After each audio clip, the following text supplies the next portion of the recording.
Well, ladies and gentlemen, this is our first trip back to Pandora in 13 years, and hopefully one that we're going to be getting every other year from now on. Because guess what? After 13 years, 2009, he changed the game. Highest grossing film ever. Maybe still is. The world is in constant flux with those two movies.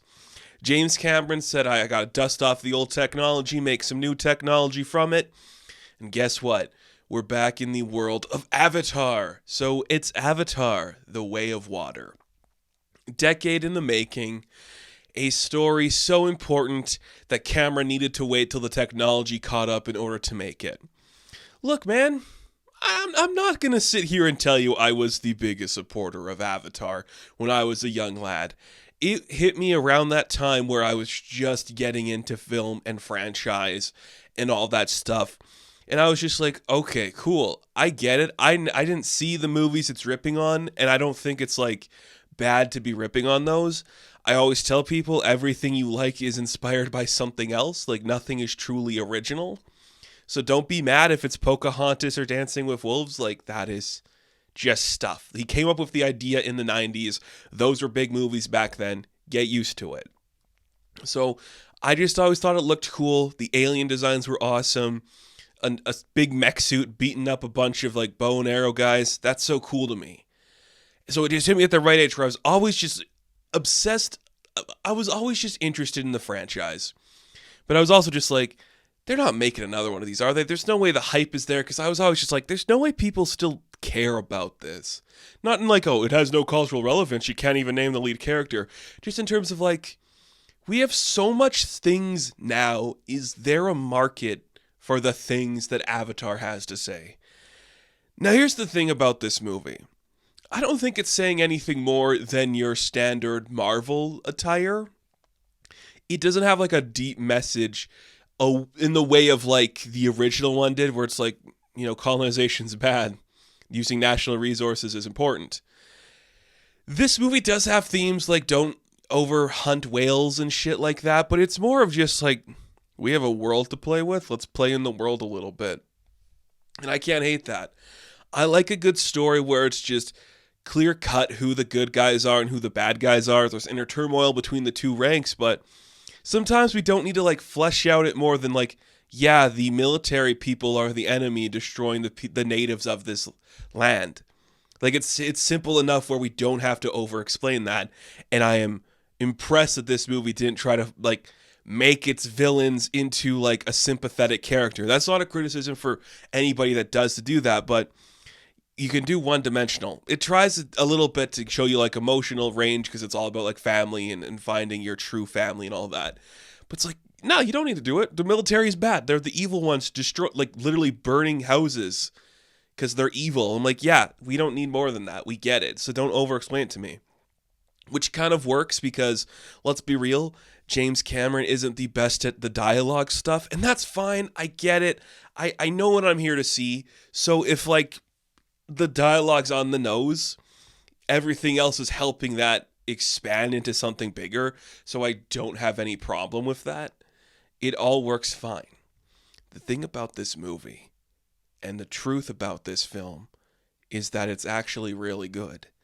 Now, I'm not going to say it's the best film I've seen this year or it's going to change my life in any compacting way, but it really just reminded me how good we used to have it when we really focused on original content, world building in an effective way that didn't feel forced.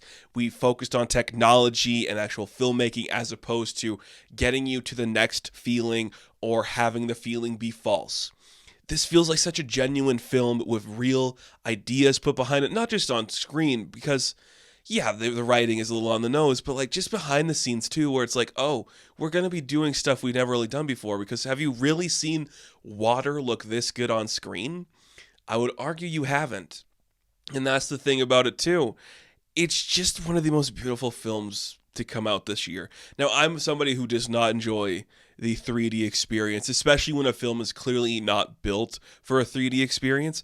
But we're talking about James Cameron, and the guy is just going to be like, you have to do it this way or it's not going to work. So I have to go along for the ride. And doing so, it worked for me. Everything about it.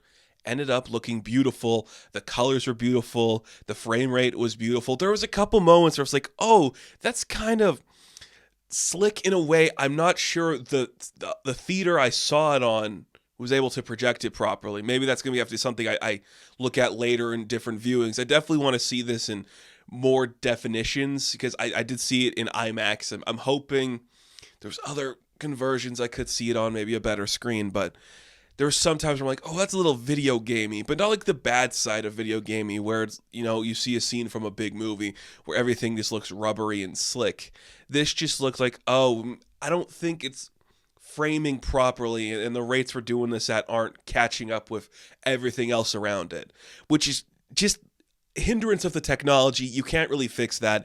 It did not destroy my experience too much because when I'm looking at the beauty, when we're looking at the Na'vi, and they're just these like beautiful designs that look fluid and they move gorgeously and they play in and out of the water and the reflections are so gorgeous and the plant life moves so effortlessly, I can't help but be excited.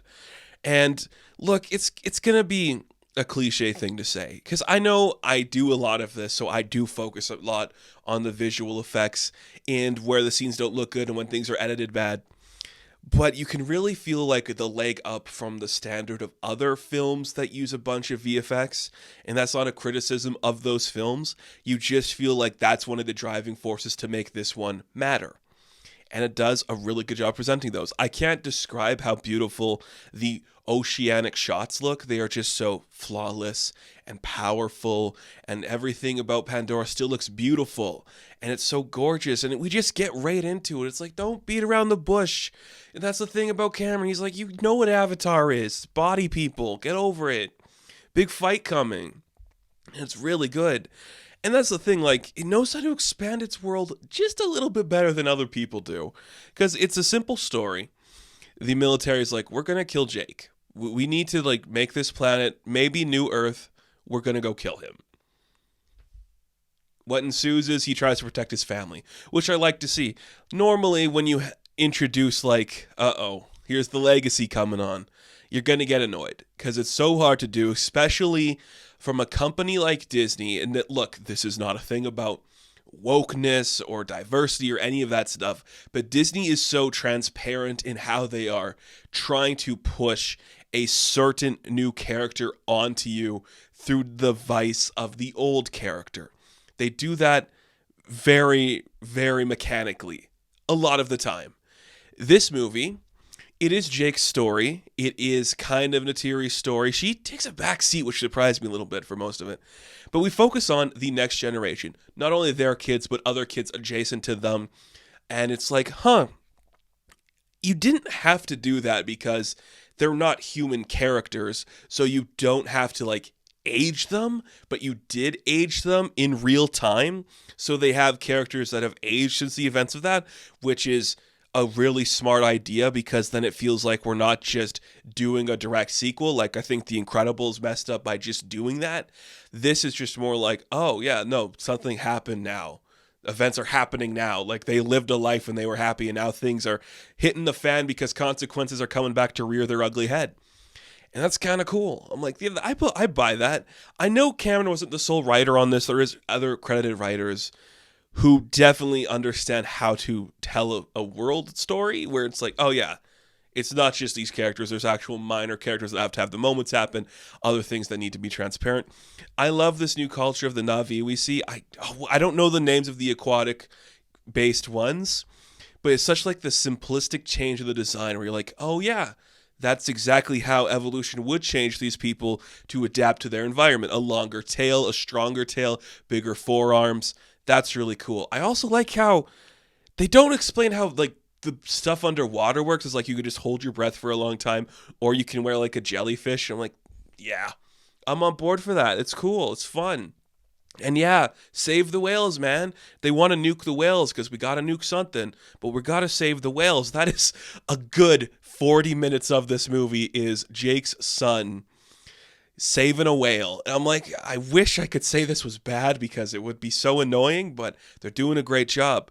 Even this, just like cutting away to the villains. My one criticism I would say is the actor playing Spider didn't fully capture the right elements I was looking for. I guess it is hard to be like the only human looking character in a lead full of these other people. So he did fine, but I was like, oh, there could have just been another go at how he is pronunciating words. Other than that, it's great. Again, Natiri, for some reason, is sidelined in this movie a little bit. I could only imagine it's because she's going to be getting more to do later on in the franchise. Because let's be real, we should have a bunch of these every year. Just think about all the other like elements we could explore with new characters, like the desert. If there's a desert on Pandora, that'd be cool. I guess we kind of saw the sky version with them on like the dragon things, but there could be like a snowy place or like a volcano thing. Like I want to see more of this because I was just happy, just smiling at every little action I was seeing on screen, every character beat. I'm like, yeah, this is cool. Sigourney Weaver was really good in it, and just seeing Sam Worthington in a big thing again. And it's amazing to me, like, we don't really see him as Jake. He's just fully the big Avatar boy. I'm like, wow, cool. Is it because he's not a face we can bank anymore? Is that why we did that? Either way, man, it was just good to, like, really sit down and feel like, oh, this is what cinema should have been evolving to since the release of Avatar. Because you could see like the trajectory from the release of 2009 to where we are now, and you can see how it kind of like veered off course into what we got from franchises for a long time. But having this exist now, you're like, okay, we can finally get things back on track. And you look at all the movies for like the trailers they're showing before this, Barbie, Oppenheimer, Indiana Jones, Mission Impossible stuff, and you're suddenly just like, oh shit, man, cinema's back. We did it. It wasn't the post-COVID stuff with Marvel that saved it. It's this moment now. Seeing that we can actually take this property with this technology, with this big a name behind it, make a big film that is cool. It looks great. The water effects are awesome. The whales look awesome. The fight scenes are really good. The frame rate is really good, and everything is just upping the ante in a big way. It surpasses the original. It really does. Maybe not in terms of like audience favor, because I don't think this film is going to hit that $2 billion mark. I really hope it would. But I think just in terms of like, oh no, this is how you escalate a sequel. Back for vengeance. We have kids now. Protect your family. It's all about family, but save the whales. But also, we're going to fight underwater and kill people because James Cameron has a hard-on for water. And it really shows, but that's okay because it's Avatar. It is sick. It is slick. It is awesome.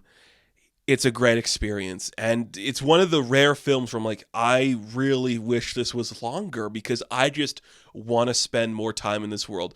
The middle half, I understand how people are going to be like, why are we dragging this out so long? Do we really need like a whole hour dedicated to this family learning to integrate to this new culture? I'm like, yes, you do, because that's just Cameron and all the VFX artists just showing you how good their technology is. And it is really freaking good. It is so fun. It's Avatar.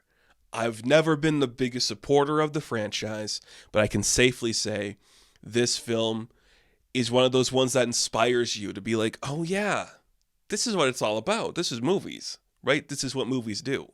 This is what big movies do. It's really cool. And it's really smart. And it's simple but elegant, and everything about it is just fun and creative. It's awesome, man. And look, a guy who themed his entire career off Tsunami Studios, who likes a good water movie. The Way of Water is a really good water movie. It's really good. 13 years, well worth the wait.